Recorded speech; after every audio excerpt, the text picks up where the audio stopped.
So such a privilege to be here. Look at my beautiful red jacket. Pastor Amy and Pastor Rhonda bought it for me, and I just love it. I think it's so beautiful. So I don't know what you people are drinking, but you look like 70, you make it the new 40. How do you people stay so young? Everybody looks so young. Yeah, I don't know what are you doing, really. Such amazing, beautiful women here. Oh my goodness, I want to take that mother of 70 home with me. I want to take you home with me. You look so great for 70. So, and I just want to ask you Americans one favor. Just one favor. When you speak to us, can you speak slower? All of you. Because I'm catching the first word and the last word, and then I'm guessing. Holy Spirit, tell me, what did she say in between? So, Talila will know I came from a very Afrikaans community, very Afrikaans. When I went to English Bible school, I can only say yes and no. I couldn't say anything else. I promise you. And really, my father said, why did you want to go to an English Bible school? I said, I don't know. God sent me there. I don't know. He said, I don't know. Why didn't you just go to Afrikaans Bible school? Because you won't even understand anything they said. I said, but I'll learn. So I bought myself a new King James Bible. And today I can't pray in Afrikaans. My scripture I all know in English. So when we started the church in Marble Hall, my husband said, you must get yourself an Afrikaans Bible. I said, no, I got the word in English. I got the revelation in English. I want to stay with my English Bible. So today I know why God sent me to an English Bible school. But I am so privileged to be here, Pastor Rhonda and Pastor Brian. You know, we were at a conference in Johannesburg, very big conference. And I don't know if it was the year when my husband was preaching there or some guy from America. I can't remember. But Pastor Rhonda and Pastor Amy was there on the same conference. And I went to the bathroom, to the pastor's bathroom, and I saw these two Barbie dolls from America. And I just loved their accent. And they were so kind and so friendly. And I thought, oh my goodness, I wish I could be friends with them. I just love them instantly. So I was so happy to be here last year. And you don't know, but I'm stalking this church. I've been watching this church, Pastor Brian and Pastor Rhonda, when they're preaching. I just love their worship. They've got one of the best worships I've ever seen in my life. I just love the people here. And I'm telling you, this is the best pastor's wife I've ever seen in my life. And I go to a lot of churches. But all the other churches, pastors' wives are so high and mighty. They don't mingle with the people. But I'm telling you, this one, she just got my heart. She's got, we say in South Africa, a heart of a taxi. Always place for another one, her heart is so big, she can fill it on top, on the wheels, on the steering wheels. Just always place for another one in her heart. And she's just love all around her. And then I just want to know, our church is this year 30 years old.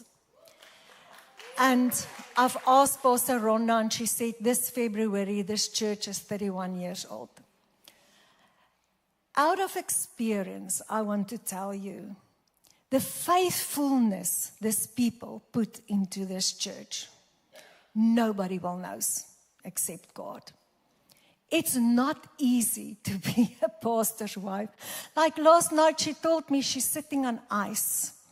Her back is so sore, but she sits on ice through the whole service.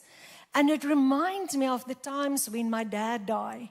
And the next day I had to go to church. And my heart was breaking. But I had to go because I need to be there for the people. And then last year when I came from America, my mother died. And I had to go to church the next day. My heart was broken, but I need to be there for the people. You don't know the sacrifices that a pastor and his wife does for their people. It looks so glamorous to be the pastor and the wife of the church, but I'm telling you, the sacrifices and the faithfulness, it's unbelievable. When I look at these two people, I just see faithfulness.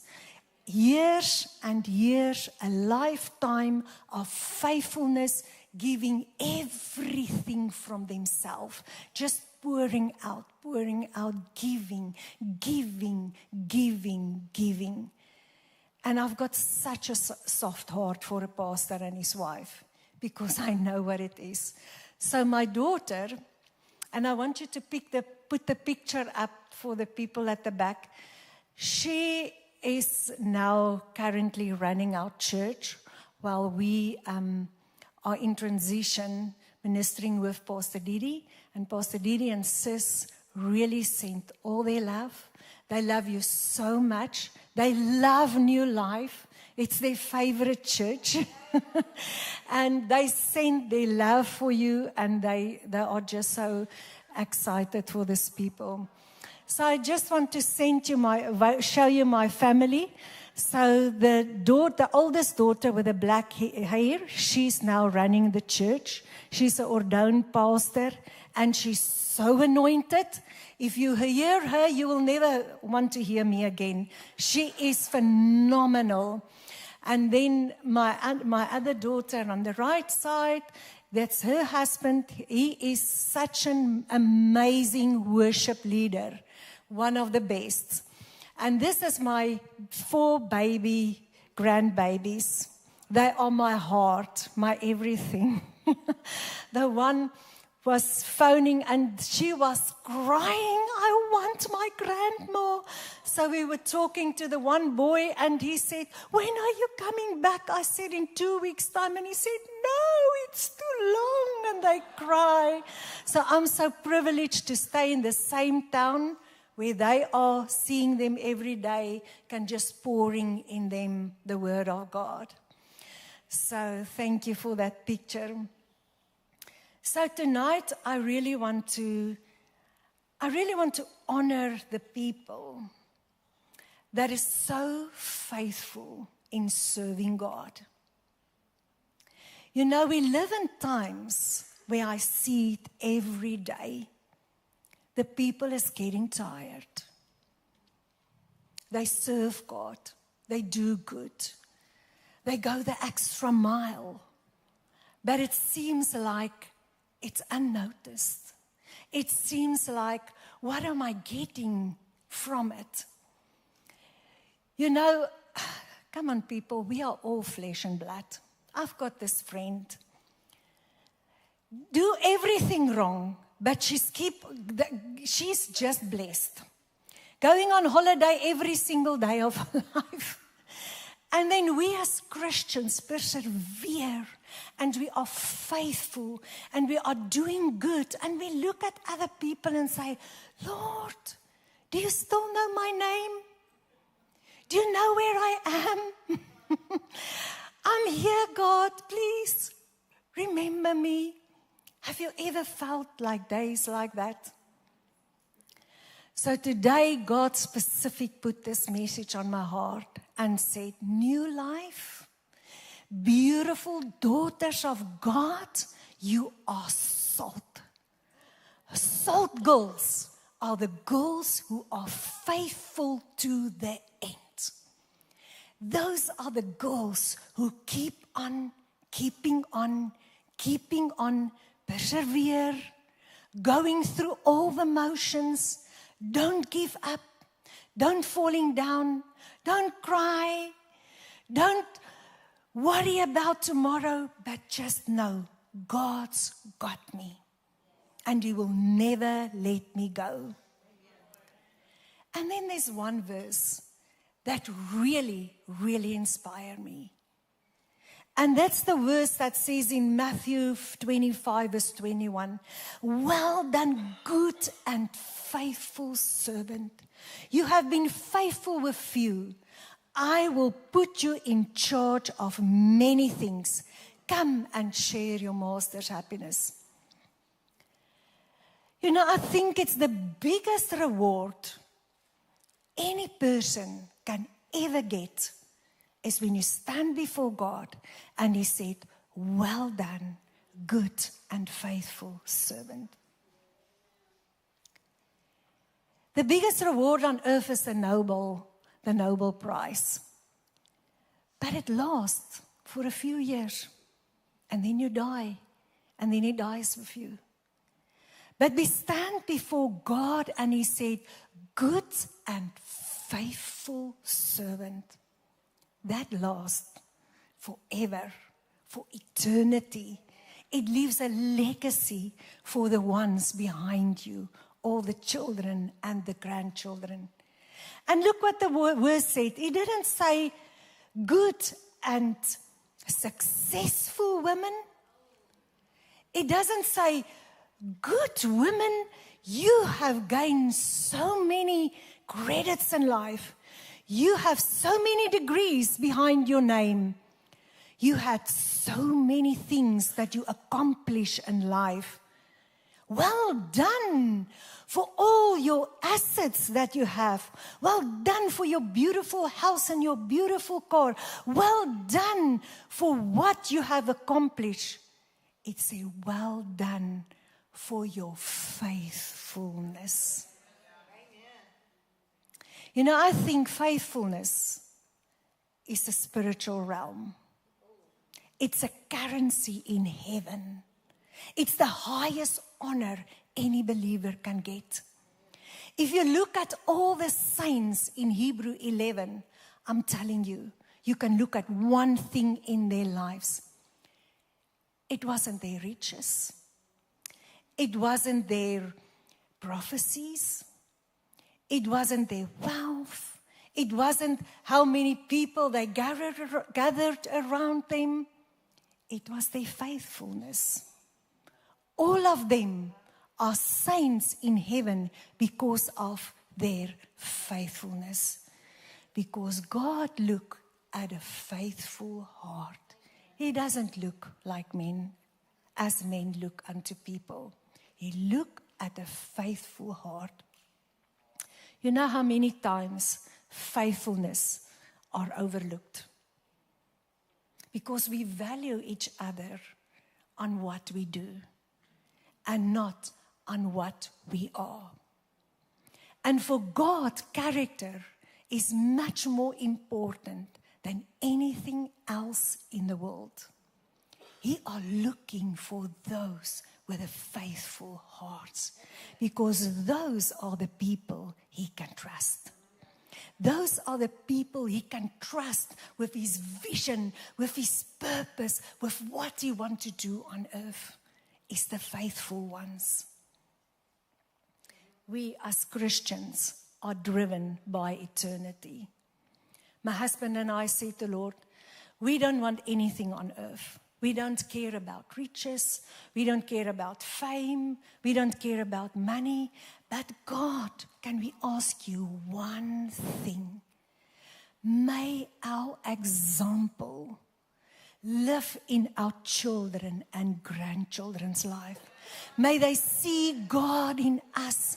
May they see the passion for Jesus in our lives. And may they live to be all God created them to be. That's all we want. That's all we want. So when our grandchildren come and visit us, I've got a bottle of oil. They were in the swimming pool. They swim. I said, take my oil. I said, Zoe, God anointed you to be a prophet. You're going to say this, say the Lord. Then I said, Allah, you are a worshiper. God anointed you to be a worshiper. I saw that when you were in the belly of your mouth, that God's going to use you to worship Him. Leo, you are going to be a teacher of the Word of God. Eli, you are an evangelist. You will have so much faith. You will have eagle eyes to see what God wants you to do. So when I come to the house, they take the oil. They said, okay, now we want to anoint you. I said, okay, anoint me. Just pouring into them, pouring into them, pouring into them, because they must see the faithfulness of God in our lives. Faithfulness in the Spirit has a weight, has a glory, has something that's much more powerful than anything else in this world. Faith is a currency in heaven. Faithful people is salt people. Faithfulness is a treasure that will last forever. Faithfulness will outlive you. Nothing will outlive you than faithfulness. There's always a reward on faithfulness. Even if you feel overlooked, there's a reward in heaven for you. Lamentations 3 verse 22 to 23 says, because of the Lord's great love, we are not consumed, for his compassion never fail. They are new every morning. Great is his faithfulness. You know why God called us to be faithful? Because he is faithful. He's love, he can never lie, and his whole nature is faithful. Deuteronomy 7 verse 9 says, know therefore that the Lord your God is good. He's a faithful God, keeping his covenant of love. 1 Corinthians 1 verse 9 says, God is faithful who has called you into fellowship with him.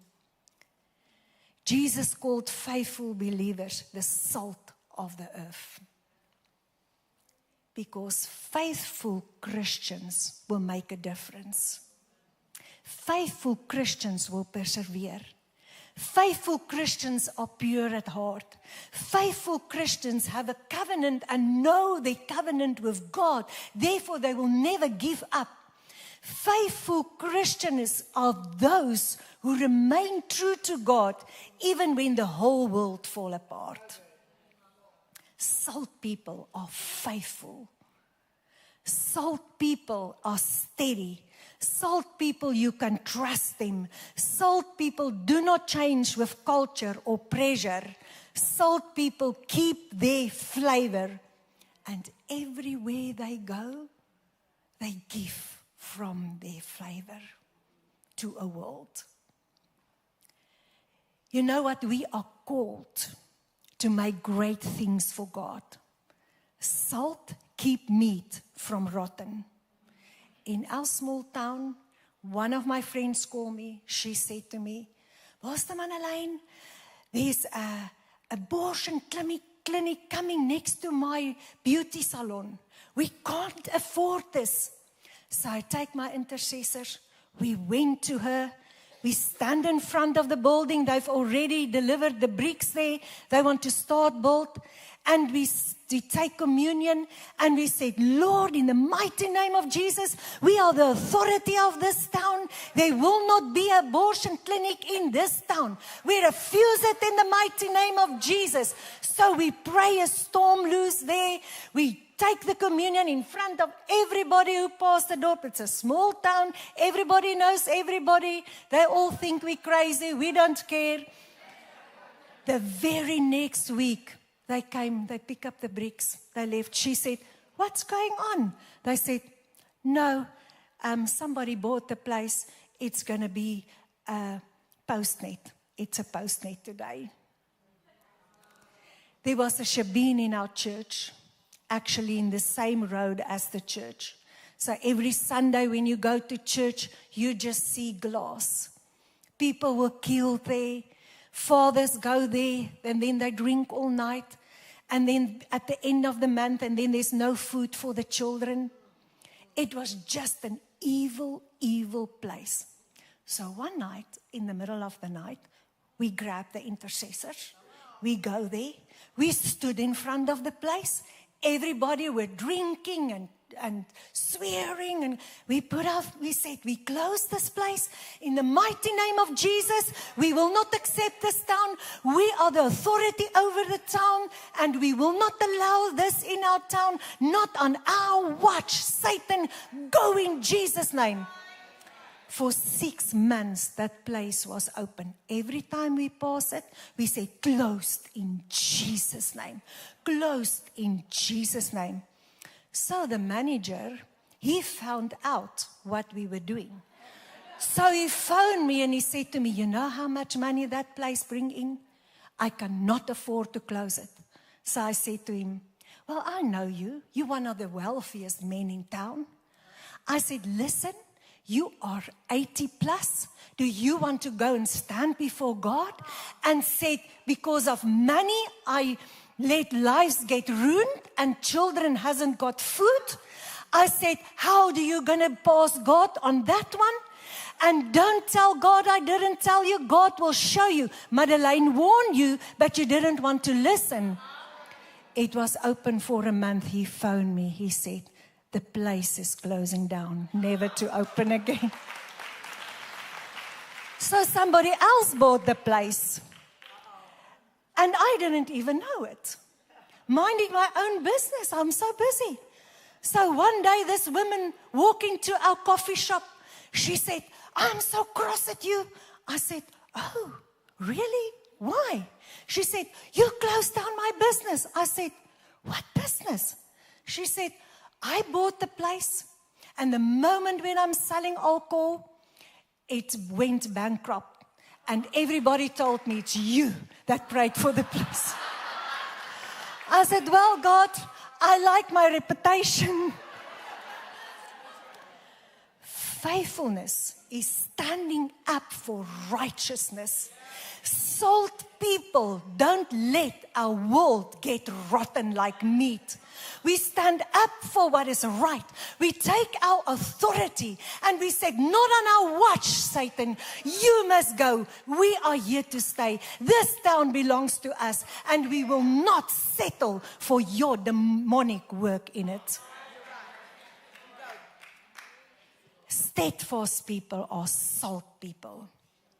They don't get shaken by every wind that comes their way. 2 Timothy 2 verse 13 said, if we are faithless, he remains faithful, for he cannot deny himself. Thank God. Thank God that even when we slip, he's still there to catch us. Like Peter on the water. Don't worry, I'm here. Take my hand. Hebrew 10 verse 23 says, he who promised is faithful. Never doubt God's faithfulness. Can I tell you today, maybe you are in a situation, and tomorrow morning I'm going to preach about it. I'm going to preach about when the never ever happened in your life. Something happened that you never thought would ever happen to you. And I believe that God really wants to deliver somebody of some trauma. Because trauma can keep us hostage. And I really got this word from God, so don't miss tomorrow morning. So you know what? Where was I? I want to tell you tonight, if you can't understand what's happening in your life right now, trust God's heart. He's got a faithful heart. He will not let you slip. He will not let you fall. God, there's things I've been praying for 35 years. God told me last year when I was begging him, God, why haven't I seen this happen in my life? He said to me, Madeleine, 2 things. The one, I don't answer you according to your preferences. I'm answering you according to my promises. You're standing on your promise? Good. That's what you must do. The second thing, I make all things beautiful in its time. So I said, thank you, Lord. I got that. Sometimes we want to tell God, especially me, I don't know about you, Lord, I think you must do it like this, and then you must talk to that one, and then you must go to that one, and then that must happen. And he said, I'm not working for you.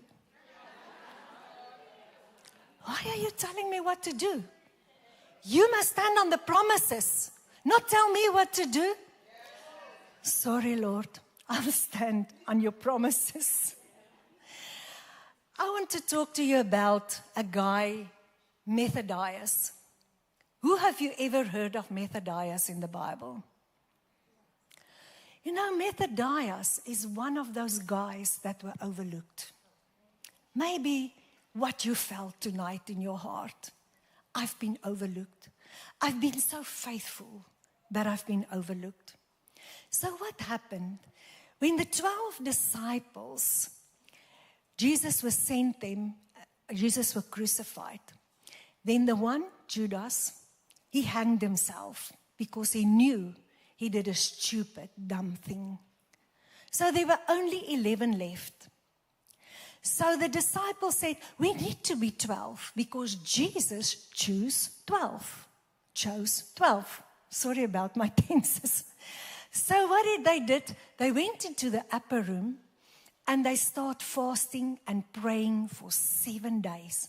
Lord, show us which disciple we must choose in Judas' place. So in those days, there were 72 people that would follow Jesus around. Wherever he went, they followed him. So out of that 72, one was Methodius. So Methodius, you've never heard about him. Never mentioned, but only this once in the Bible.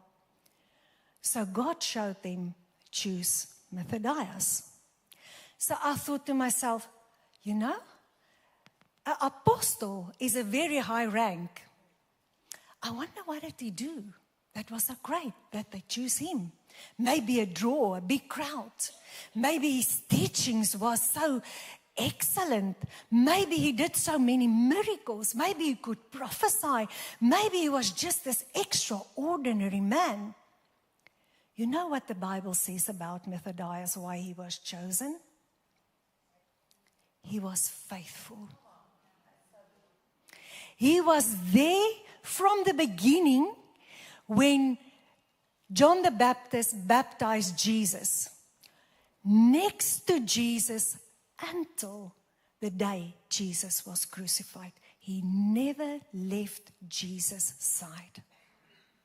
That's all the Bible said about him. He was faithful. That teaches that it's not what people knows about us. It's what heaven notices about us. That's what matters. So Methodius, maybe he was the one that made the fire. Maybe he was the one that get the food from the villagers. Maybe he was the one that carried Jesus' clothes. I don't know. The Bible didn't even mention him. Just this once. He was chosen as the 12th apostle because he was faithful. Can you see how God is looking at a faithful heart? Because God looks at the heart, not as people. So Methodius teach us that whatever you think in life will get you closer to God, be faithful. Because faithfulness is salt. What matters most is not what we think, it's what we do. Because we've got all these great intentions, but it's our actions that speak louder than our words. Charles Spurgeon says this, faithful Christians are not made by great deeds, but by the steadfastness of little things. Steadfastness, salt, solid. You see, Jesus was never into numbers. He always used the few. He didn't send the 5,000 that follow him into the world. He used 12. He take a barren woman, Sarah, and he start a nation with her. He used the few. He take a little boy's lunch and he fed 5,000 people. He was into the few, into the little things. He take a small jar of oil and it lasts a lifetime. Gideon left 32,000. God says, only take 300. We think God is in the masses, in the crowds, in all the lot of people. He isn't. He looks at the little things. He uses the few to make a difference. You see, one thing I learn in life is your gift will make room for you, but your faithfulness will keep you in the race. So many times people start off with such a big enthusiasm and then they get tired in the middle. We say to each self, Lord, whatever you do in our lives, we want to finish strong. That's all we ask. We don't want to run and then in the middle feel tired and feel we are not going on. Salty people finish well. It's not how they begin, it's how they end. Luke 60 verse 10 said, but he who is trustworthy is very little also trustworthy in much. When you are faithful, God sees it, He values it, and He acts on it. Even small things are noticed by God. Maybe you think, God didn't notice this old lady that I gave food. Maybe God didn't notice this child that I'm picking up and taking to school every day. God notices everything. He's into the little. He makes such a big fuss about the woman with a small alabaster bar. He makes such a big fuss about the woman who throws the penny into the box. Jesus noticed the little things that you do that people maybe overlooked. Faithfulness is not proved in one moment. Faithfulness is proven over a lifetime. You know, we want to see results after 30 years, or not you, I want to. I'm very hasty in my nature. If I want to get things done, I want it to be done yesterday. So God showed me a few things. He said to me, you are cross at me because I don't answer your prayer that you pray for 35 years. I want you to go and look at Daniel. Daniel was maybe 15 to 18 when he was captured and took to Babylon. Daniel served me for 65 years. He was faithful. When he was thrown into the lion's den, he was 80 years old. For 65 years, Daniel was faithful in the little things. He was faithful in praying 3 times a day. He was faithful in honoring God. He was faithful in bringing all he had to the table to glorify and exalt God. Daniel changed Babylon through a lifetime of steady faithfulness. It's all it is. It's just faithfulness. He changed them. He changed the king's heart because he was so faithful. They said in Daniel 6 verse 4, they couldn't find no corruption in him because he was trustworthy and neither corrupt nor neglected. Faithfulness was his nature. Even in the small little things, by what he eat and don't eat. He just set the standard for himself. I will serve God. And he was a teenager. I will do what is right for God. I will not back down. I will not compromise. I will be faithful. 65 years of faithfulness. And then the king said, everybody must serve Daniel's God. Because this is the true God, just by watching Daniel's lifestyle. Who are watching you? Who are watching your lifestyle? And just by persevering what you go through, they see there's something different inside of you. They see something in you is so steady and so steadfast. You're not giving up. You not back down. You don't get discouraged. You don't go away. You just keeping going to church, serving God, praising Him, worship Him, no matter what your circumstances are. Heaven is noticing that. A king's heart who don't even know God, who never knew God, who served idols, was changed because of Daniel's faithfulness.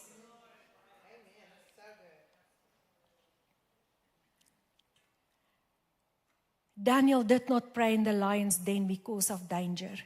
He had praying long before the crisis came. The lion's den was the result of a lifetime of faithful prayer.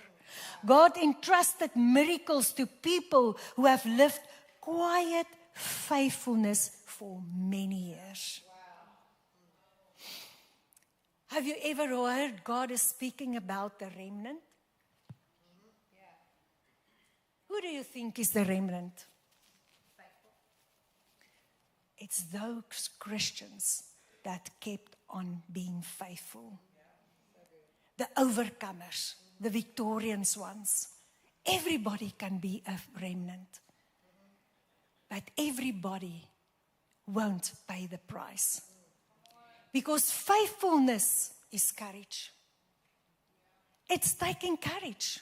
I'm telling you.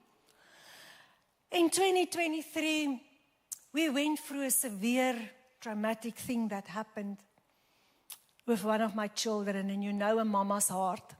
When something happened to your children, it's worse than it's happening to you. You can take everything, bring it on. But if they touch your children, you know. So this thing was devastated. You know, it's that never, ever in my life I could imagine such a thing would happen to us. Not to us. Anybody else, but not to us. So I was devastated. And I had to go and preach at this place. And I went to go and preach. And my heart was so broken. But I poured everything inside of me out to those people that day. So I said to the guy, I want you to take me to the airplane. I need to go to Cape Town. And it was about at 12 o'clock at the day, and the airplane only take off at 6 o'clock. So I said, what are you going to do for 6 hours in the airport? I said, pray, just take me. I need to spend time with God. So I was on the airplane and I was praying and praying and praying. And I said, God, my heart is so broken. I just need one word from you that everything is going to be okay. I said, God, I'm putting out bold faith today. Will you put me on the airplane next to a Christian? And will you get that Christian give me a word and tell me everything is going to be okay?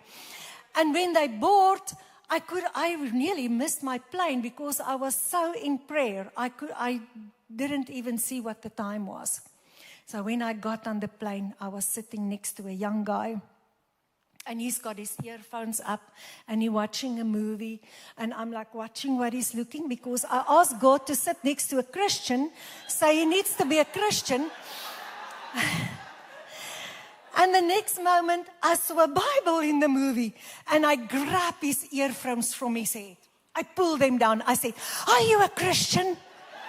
He looked at me. He said, in fact, I'm a pastor. I said, great, hallelujah.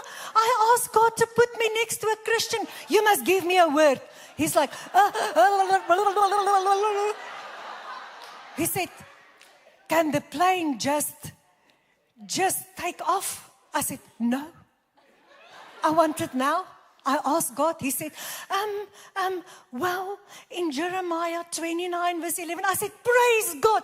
Put it back on his head. I said, I know I've got my scripture. God, I know the plans that God has for me and for my children is good plans, not to harm us, but to give us a future and a hope. Thank you, Jesus.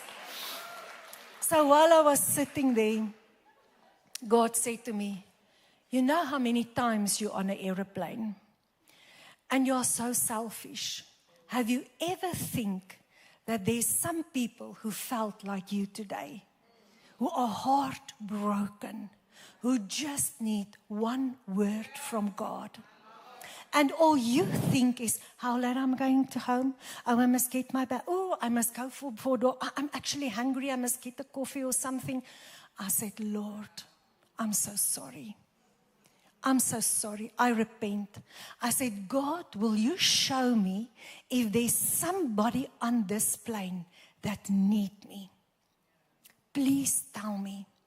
So I had my grandson with me, and he's like a big boy. He was 3 at that stage. So I had my backpack on. I grabbed my little grandson, and I walk. I said, show me, Lord, show me. Show me who need me. What must I say to them? God says, I'll tell you when you see them.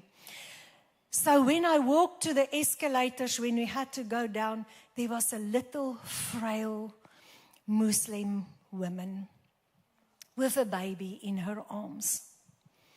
And when I saw her, I knew this was the woman. So I went up to her and I said, do you need anything? Can I help you with anything? And the tears went down her eyes. She said, I'm sick, I'm frail. I've got this baby and the suitcase. I can't go down this elevator. There's no way I will make it. I said, well, I'm very strong. Give me your bag. Now I've got the baby and the bag. I said, can you hang on my arm? She said, yes, I can. We got on the elevator. I put this suitcase between my legs and I got her. And she grabbed me like anything else.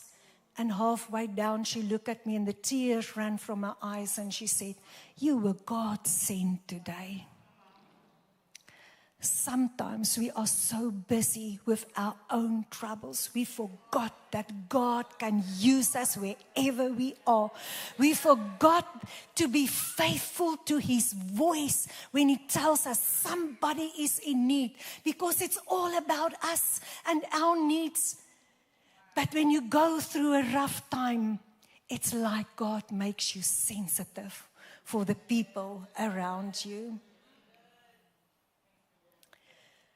The Bible, there's a definition of faithfulness as steadfast loyalty, reliability, and unwavering commitment to God, His promises and His people, reflecting God's unchanging character, expressed through trust, keeping covenants and obedience during hardships. God needs us to be faithful, to be salt in a world that's falling apart. He needs us to be His voice. He needs us to be His hands. He needs us to be His feet. And all we are caring about is ourselves. Psalm 89 verse 8 says, God is completely reliable and trustworthy, demonstrating His faithfulness through His work and covenant promises. Billy Graham once said this. He said, God is not concerned with your faith and your fortune, but with your faithfulness. Because faithfulness and obedience is hand in hand. Faithfulness are who we are. Obedience is what we are doing. Faithfulness is the root and obedience is the fruit.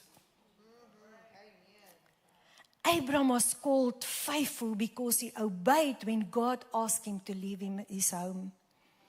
Genesis 12 says, Jesus said, if you love me, you will keep my commandments. We can't be salt and not obeying what God wants us to do. A faithful Christian will produce obedience and hearing the word of God. Faithfulness is so important to God. It tells God what is really going on in our hearts.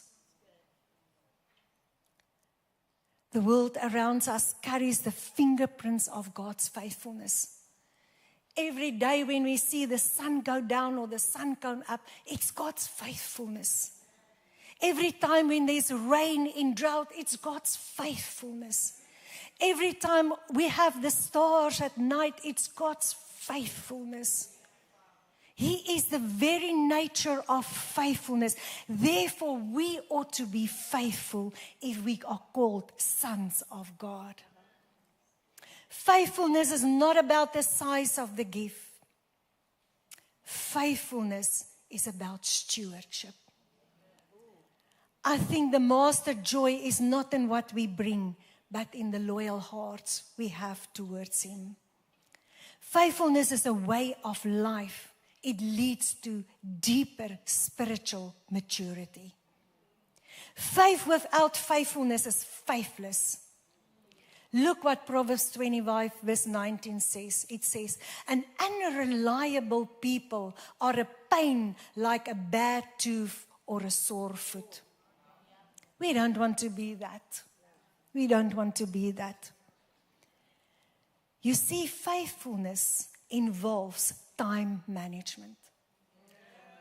How do you spend your time? How do you waste your time? How do you invest your time? If you show me those three, I'll show you if you have a faithful heart. What we do with the time God gave us is who we really are. Then I read about this woman in the Bible, and she really catch my heart. She was married for 7 years. Then her husband died. She devoted herself to the temple for the rest of her life, praying for the Messiah to come. Paul said it like this. No, it was Luke. Luke described it like this. Anna never left the temple, but worshipped night and day, fasting and praying. 84 years devoted to God, praying the Messiah would come. Nobody saw her. It was quiet faithfulness. But I think when we all go to heaven, we must go and look Anna up.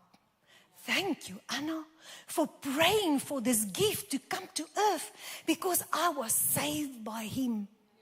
Someone had to pay the price of faithfulness. Day and night, night and day, praying for the Messiah to come. 84 years she had this baby in her arms. It was the fulfillment of prophecy. And we want to give up after 30 years? Am I the only one? Lord, why haven't you answered my prayers after 34 years? Oh, only 34. The other in the Bible was 80 years, 84 years when the promise was fulfilled.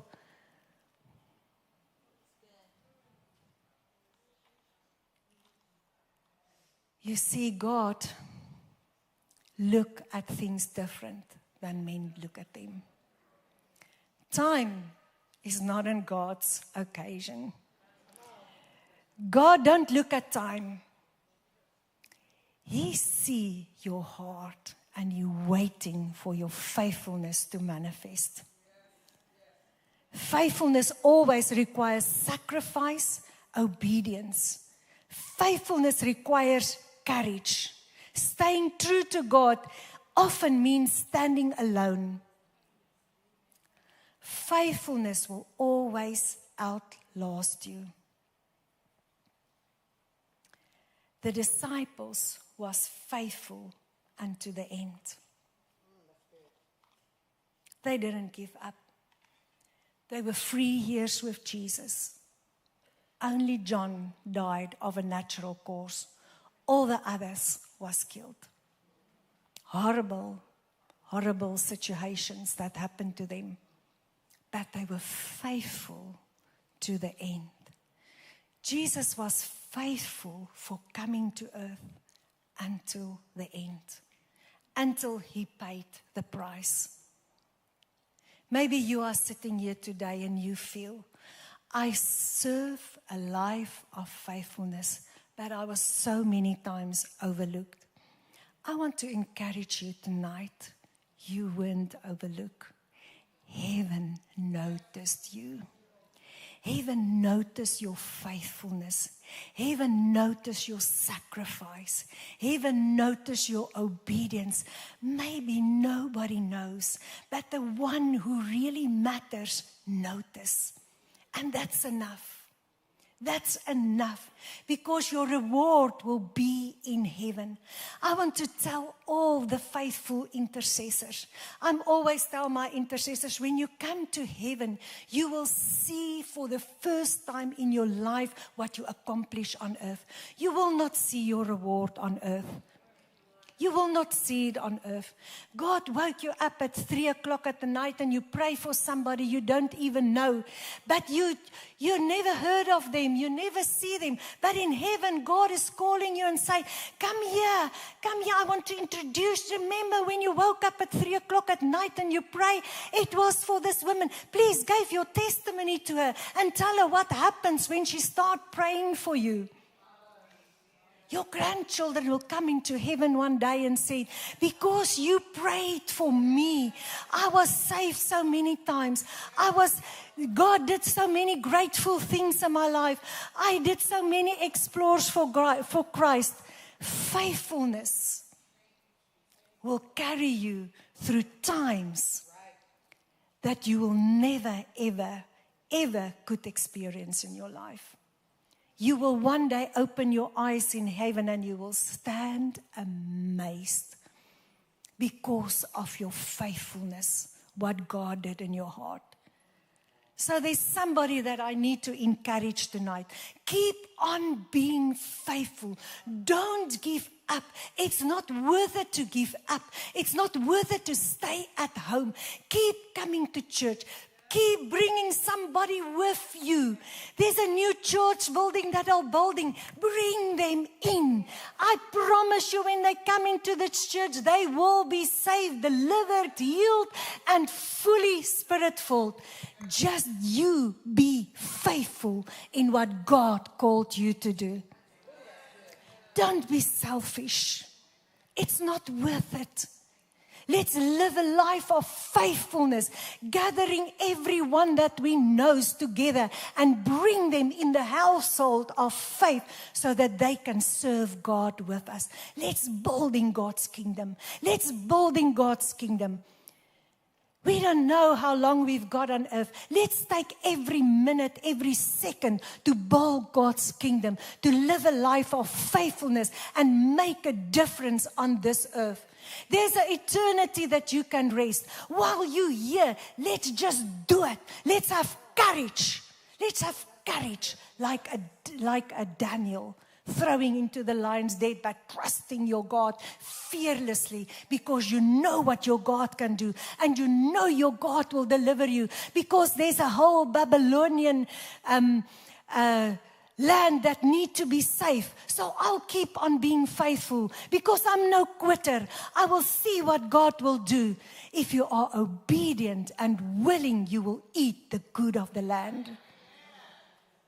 So family, stand with me please tonight.